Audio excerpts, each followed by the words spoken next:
Olá pessoal, estamos aqui com mais uma das nossas aulas. Vamos falar hoje sobre 1 Timóteo, a carta do apóstolo Paulo a Timóteo, o jovem pastor, seu discípulo e companheiro ali no ministério.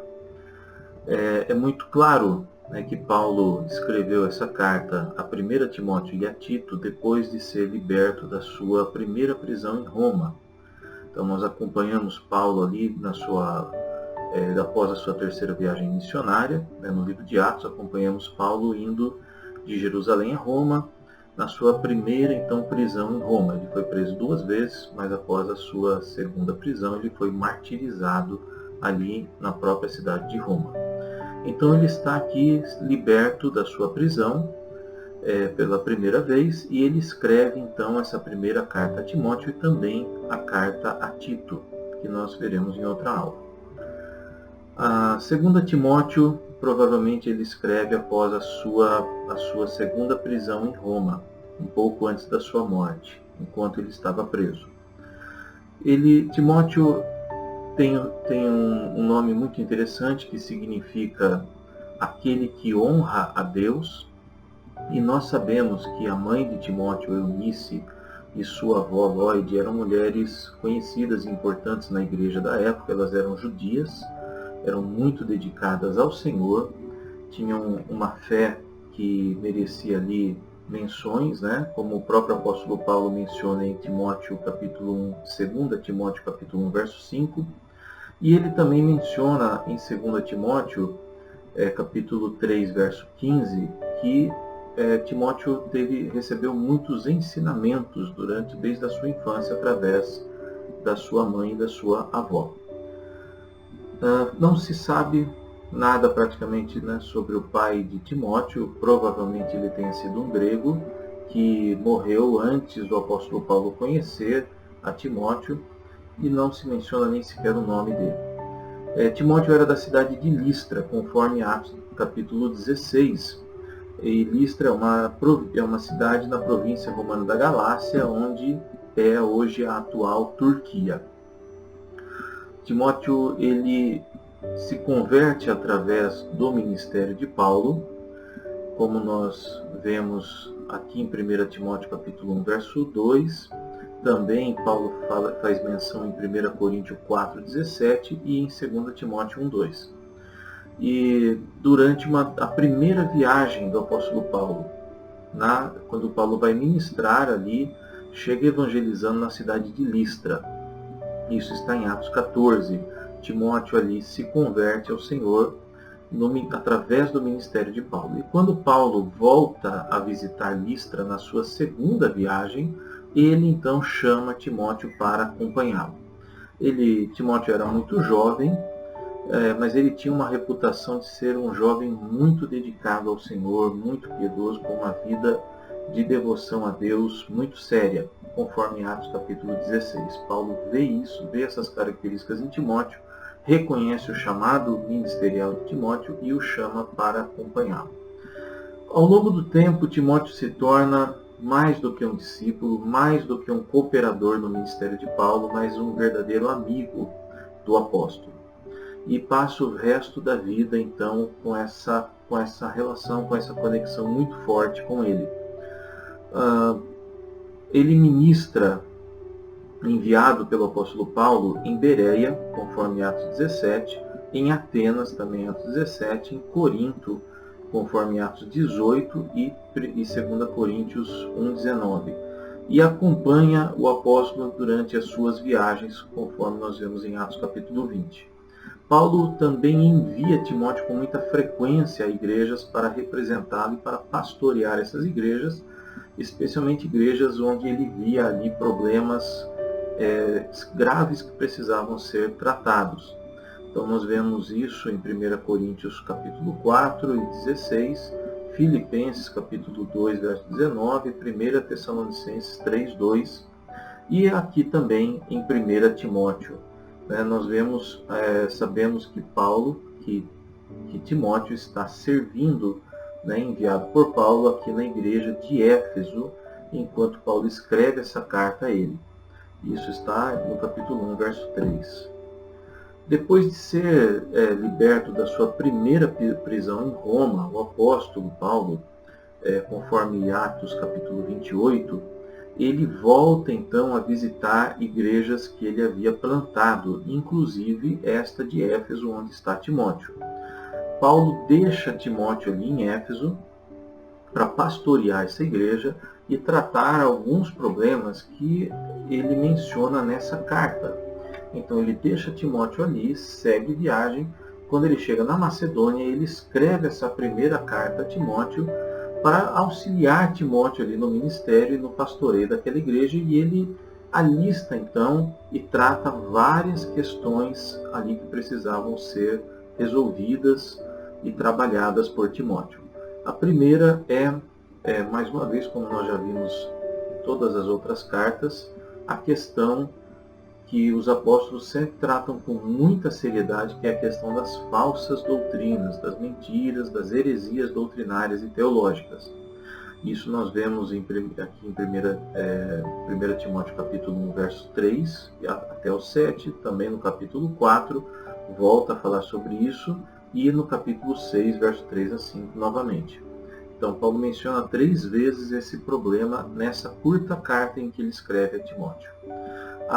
Também há uma certa desordem, uma certa desinformação com relação à vida de adoração a Deus, a vida de culto a Deus. Então, Paulo ele trabalha essa questão aqui no capítulo 2, verso 1 a 15. Também fala sobre a necessidade, critérios para se levantar líderes para a igreja. Então, a igreja de Éfeso precisava de líderes, né, para auxiliar ali na organização da própria igreja, e talvez houvessem ali alguns líderes não qualificados, e Paulo então ele alista líderes e critérios para a ordenação de líderes. Ele também fala sobre a necessidade dos líderes, já mencionei, mas sobre a questão também do materialismo. Como tratar a questão do apego às coisas materiais. Então ele fala sobre pessoas ricas ou pessoas com posses, e sobre a relação dessas pessoas com o material, com os bens materiais, com as finanças, e Paulo então trabalha como deve ser isso. Capítulo 6, versos 6 a 19. E nós também vamos ver que essa carta ela é uma carta muito prática de orientação pastoral, não apenas sobre como desenvolver o ministério pastoral, mas também com relação ao pastoreio da própria vida, né, de Timóteo. Então Paulo está pastoreando também aqui o seu discípulo. E ele traz também muitas verdades teológicas importantes. Então não é apenas uma carta pastoral prática, mas também tem doutrinas muito sérias, muito importantes para a igreja e para nós. Ele fala sobre a função da lei, mais uma vez, no capítulo 1, versos 5 a 11. Ele fala sobre a salvação, capítulo 1, versos 14 a 16 e 2, 4 a 6. Atributos de Deus, capítulo 1, 17. Vai falar sobre a queda no pecado, capítulo 2, verso 13 e 14. Sobre a pessoa de Cristo, de maneira belíssima. Depois nós vamos ver esses textos um pouco mais adiante, capítulo 3, verso 16, capítulo 6, verso 15 e 16. Sobre a eleição dos santos, capítulo 6, 12. E também sobre a segunda vinda de Cristo, no capítulo 6, verso 14 e 15. Alguns outros temas importantes aqui em 1 Timóteo, o encorajamento que Paulo faz para Timóteo se posicionar contra os falsos ensinos, as falsas doutrinas, os falsos mestres, mantendo-se firme, mas com amor. Então é preciso ter firmeza com relação às heresias, às mentiras, mas é também preciso ter amor com relação a essas pessoas que estão iludidas nesses enganos malignos. Também instruções sobre como cultuar, como ter uma vida de adoração a Deus, né? E ele fala aqui nessa vida, né, de adoração a Deus, em como cultuar a Deus com a sua vida. Paulo fala sobre a intercessão, né, orar por todas as pessoas, permanecer na fé, manter a santidade e amar continuamente. Assim, nós desenvolvemos uma vida de adoração a Deus. Também as instruções com relação à organização, tratando sobre os critérios para a ordenação de presbíteros e diáconos, né, e as qualidades de caráter que essas pessoas devem ter. Também sobre o cuidado com os membros da igreja, sobre, de fato, o ministério pastoral em si, né, amar e cuidar das crianças, dos idosos, das viúvas, e o respeito com relação aos anciãos, as pessoas mais maduras e mais idosas na igreja. E as principais doutrinas que destacamos entre todas essas que mencionamos é a doutrina da salvação. Né? A salvação ela vem apenas, única e exclusivamente através de Jesus Cristo. Então nós vamos ver isso no capítulo 1, capítulo 2, em concordância com toda a palavra de Deus. A doutrina sobre a queda, né? Como o pecado entrou no mundo por meio da desobediência de Adão e Eva, isso no capítulo 2, 13 e 14, e está em concordância com toda a Escritura, e também sobre a pessoa de Cristo, Cristo como plenamente Deus e plenamente homem, capítulo 3, capítulo 6 também. Também sobre a doutrina da eleição, como Deus antes do início dos tempos, né, na eternidade, já conhecia, né, intimamente, já sabia, né, da vida futura dos seus filhos, né, dos seus eleitos, capítulo 6, verso 12, e também sobre a segunda vinda de Cristo, né, o retorno de Cristo, que vai marcar também o juízo de toda a humanidade. Capítulo 6, versos 14 e 15. Nós vemos o caráter de Deus aqui aparecendo em 1 Timóteo, né, o Deus como eterno, como imortal, invisível, longânimo, misericordioso, fiel, como o único Deus. Uma palavra-chave importante aqui em 1 Timóteo é a palavra bispo. Nós precisamos entender essa palavra para compreender um pouco mais o ministério, o ministério de liderança na igreja. Bispo em grego é episkopos, e aparece lá no capítulo 3, verso 1 a 2, e significa literalmente aquele que supervisiona, é aquele que está acima, olhando de cima, observando, né, o todo. No Novo Testamento, os anciãos, eles atuavam como supervisores das suas congregações. Nós vemos isso em Atos capítulo 20, verso 17 a 28. Esses anciãos eram responsáveis por cuidar de assuntos internos da igreja. E esses anciãos, eles são o quê? Pessoas mais maduras. Não somente mais idosas, mas normalmente essa maturidade está associada com idade também. Mas nós vemos aqui que Paulo é um jovem. Timóteo é um jovem. E ele já está numa posição de bispo, já está numa posição de supervisor, pastoreando a igreja, exercendo uma função de bispo, apesar da sua idade, da sua juventude.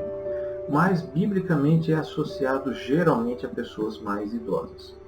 Para realizar essa tarefa, vários anciãos, né, essa tarefa de bispo, de supervisão da igreja, vários anciãos ocupam posições de responsabilidade.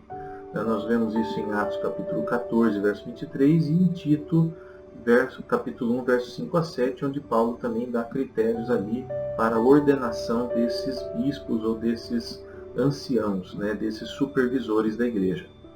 E nós vemos que após a época do Novo Testamento, esse termo ancião, ele é substituído por bispo, onde Paulo emprega aqui e em Tito, e ele se torna habitualmente uma única pessoa também. Em muitos casos não se tem mais esse conselho de anciãos, mas apenas um bispo que supervisiona uma ou mais congregações, como no caso de Tito. Em Tito parece ali que ele supervisiona várias igrejas que estão ali em Creta e não apenas uma. Porque quando fala das igrejas de Creta, nós sabemos que não é uma única igreja, porque Creta era uma ilha com várias cidades, então provavelmente são várias igrejas.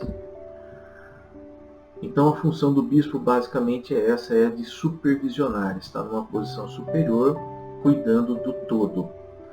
E nós temos ali também depois os diáconos que vão cuidar de coisas menores, então estão abaixo da supervisão do bispo. Também uma outra palavra aqui que aparece é do grego kenofonia, que é conversas inúteis, que o apóstolo Paulo fala no capítulo 6, verso 20, chamando a atenção de Timóteo para muitas conversas inúteis que surgiam ali na igreja. Literalmente, essa palavra significa palavras vazias, desprovidas de propósito, ou significado ou relevância. Então, Paulo usa esse termo para tratar de um vazio não apenas de significado, mas também de significado espiritual, de certas conversas que aconteciam ali, desprovidas de sentido espiritual, de propósito espiritual. Então, nos dias de Timóteo ali, nos dias de Paulo, nesse pastoreio, havia muitos judaizantes que tentavam trazer coisas do judaísmo para o cristianismo. Eles tentavam atrair os cristãos novos convertidos através de filosofias e de conversas com um certo tom de inteligência, parecendo coisas inteligentes e profundas, mas que Paulo identifica que não tem nenhum sentido espiritual. Ele descreve essas conversas como papo furado, como conversas tolas, conversas inúteis, kenofonia. Nós vemos isso também aparecer em Efésios 5:6, em Colossenses 2:8, em 2 Timóteo 2:16. E isso está em contrapartida com o ensino de Paulo e dos apóstolos, que não são ensinos vãos, como o próprio apóstolo Paulo defende. São ensinos eternos, que têm uma origem na vontade de Deus, na imutável sabedoria e vontade de Deus, conforme 1 Coríntios capítulo 15, verso 12 e 15. Versículos importantes para nós compreendermos aqui, para nós destacarmos em 1 Timóteo, é 1 Timóteo 2, 3-6. Isso é bom e agrada a Deus, nosso Salvador, cujo desejo é que todos sejam salvos e conheçam a verdade, pois há um só Deus, um só mediador entre Deus e a humanidade, o homem Cristo Jesus. Ele deu a sua vida para comprar a liberdade de todos, e essa é a mensagem que foi entregue ao mundo no momento oportuno. 1 Timóteo 3,16, sem dúvida, este é o grande segredo da nossa fé. Cristo foi revelado em corpo humano, justificado pelo Espírito, visto por anjos, anunciado às nações, crido em todo o mundo e levado para o céu em glória. Esse texto resume toda a obra de Cristo de maneira belíssima. E 1 Timóteo 4, 13 e 14, até minha chegada, dediquem-se à leitura pública das Escrituras, ao encorajamento e ao ensino. Não descuide do dom que recebeu por meio de profecia, quando os presbíteros impuseram as mãos sobre você, chamando Timóteo a cuidar ministerialmente daquilo que é mais relevante, daquilo que era o chamado dele no Senhor, sua vocação. A carta de Paulo, então, a Timóteo, ela descreve Cristo, e nós encontramos Cristo aqui em 1 Timóteo como manifestado em corpo, justificado no Espírito, visto pelos anjos, pregado entre as nações, crido no mundo, recebido na glória. Um resumo belíssimo da obra do Senhor Jesus Cristo, do ministério dele aqui na terra. Paulo ele fala das ações, do trabalho de Cristo, da obra de Cristo, como o resgatador de toda a humanidade, como salvador de todos e da humanidade, também ali no capítulo 2, verso 6, e no capítulo 4, verso 10. Ele é o resgatador, aquele que pagou o preço para nos tirar da escravidão do pecado, e também encoraja Timóteo a manter a sua fé em Cristo, e combater o bom combate nessa fé em Cristo, capítulo 6, verso 12. E ele fala qual é essa fé em Cristo, essa fé no Cristo resgatador, no Cristo que é homem e Deus, 100% homem, 100% Deus, que se manifestou em corpo humano, foi justificado, né, no Espírito, visto por todos, né, foi testemunhado a sua obra, né, toda, tanto o seu nascimento, sua concepção, como sua vida, como seu ministério, como sua morte e sua ressurreição também. E está sendo agora pregado entre todas as nações, está sendo crido no mundo todo, e é esse que foi recebido na glória quando voltou para o Pai. Essa é a fé que Paulo encoraja Timóteo a se manter firme, mesmo diante das falsas doutrinas que estão acontecendo. E ficamos por aqui, até a nossa próxima aula com 2 Timóteo. Um abraço, Deus abençoe.